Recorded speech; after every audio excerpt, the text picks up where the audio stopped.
It's been a very difficult day for the past. It was a very difficult day yesterday. I'll start with that.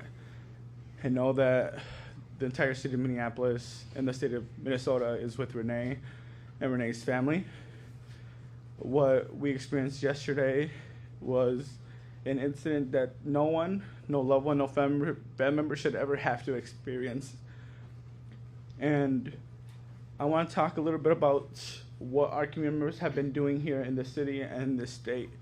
Because what you are seeing from folks on the top of the level at the federal government is trying to demonize our neighbors.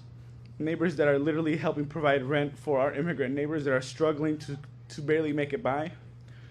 Folks patrolling our neighborhoods to make sure that they can alert any neighbor that immigration enforcement is happening on their block, in their neighborhood, or in their city. Folks driving people to work and back home from work. Folks that have not been sleeping for many hours just to make sure that their loved ones can stay together, because what the federal government is trying to do is tear our community apart and split our community members apart as well.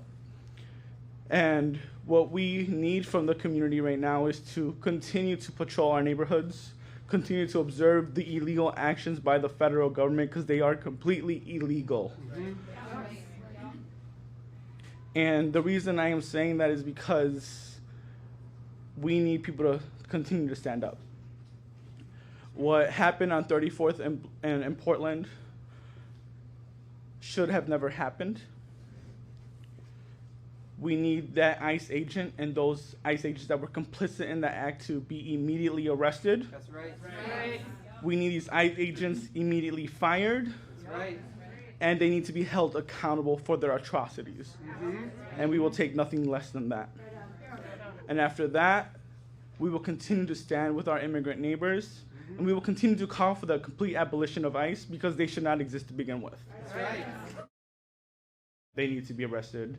They need to be fired and held accountable. And anybody that watched that murder needs to be put on trial as well, because this happened blocks away from the murder of George Floyd. And our city will not take anything less than that. They need to be fired immediately, and they need to be arrested. Mm-hmm. And the city needs to be doing everything that it can to step in and help. We can't just say, ICE, get the fuck out of here. What we have to actually do is pass meaningful policy that is going to keep families together. That's right. So yes, ICE can get the fuck out of here, but we also need to make sure that Minneapolis is saying, these are the policies we have to make. Mm-hmm. We need rent control in Minneapolis to make sure families can stay here. Mm-hmm. We need more money for immigration legal services. Mm-hmm. We actually have to kick out ICE out of here.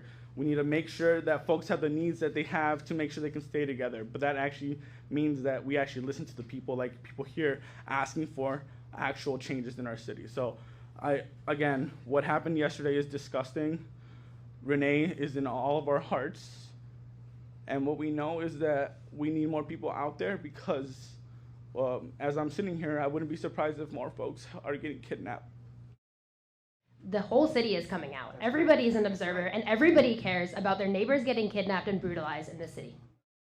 The city has not stopped observing. The city has not stopped patrolling. The city has not stopped being out. From the second that Renee Good was murdered, we have seen the city continue through the night, today, yesterday, after it happened.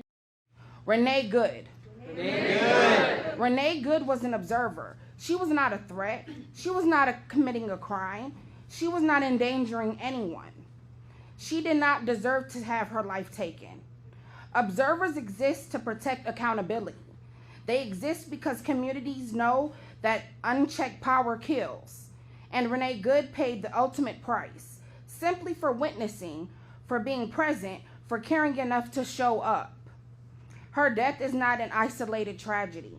It is the predictable outcome of systems that treat human life as collateral damage. This movement are thinking about staying safe, risk assessment, morale as well. TCC4J joins the community's demands to release the names of the ICE agent who murdered our sister, prosecute, and jail him. And we join people across the country demanding that ICE get the hell out of our cities right now. Justice for Renee Good. ICE does not get to come here and terrorize our communities and murder our community members in broad daylight without the people standing up and fighting back. Thank you.